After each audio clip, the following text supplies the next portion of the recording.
Yeah, my name is Dale Wilson. They call me Doc. My initials are DR. And I grew up in South Dakota. We were out in the country. Didn't have any lights, electricity, or telephone, or running water. See, I was taken into the service in February 1944. And there I got put in the Army and lost my identity and just became a tooled fighting machine.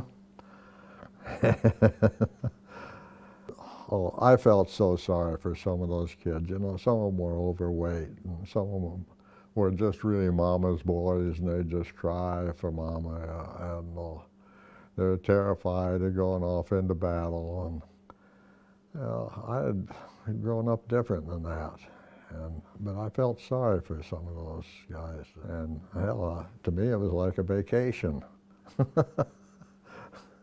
Did my basic training and went on into flight school, and I washed out as a pilot.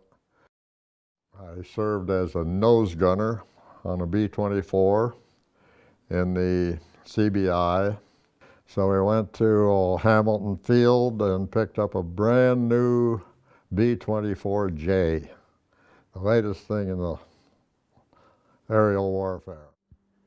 To get into my turret, I came in through the bomb bay and climbed up onto the radio deck and then stepped down onto the navigator's table and slid down into my nose turret feet first.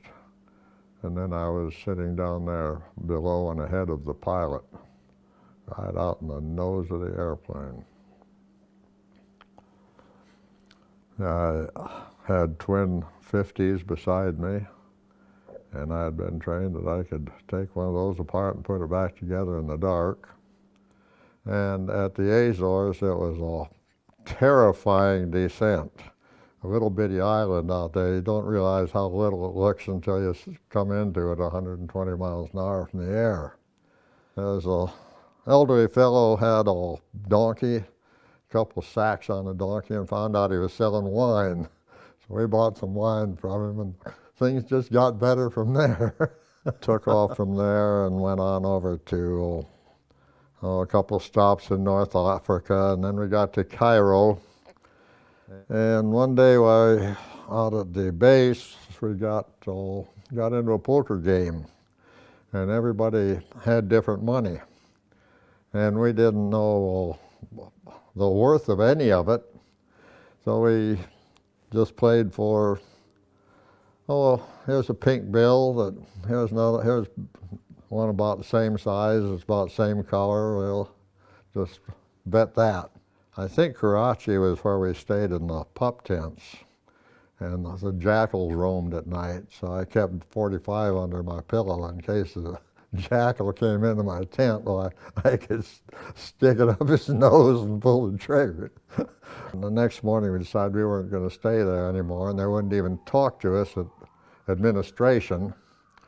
So we just went on into Calcutta, and we had us a time there for a few days until we ran out of money.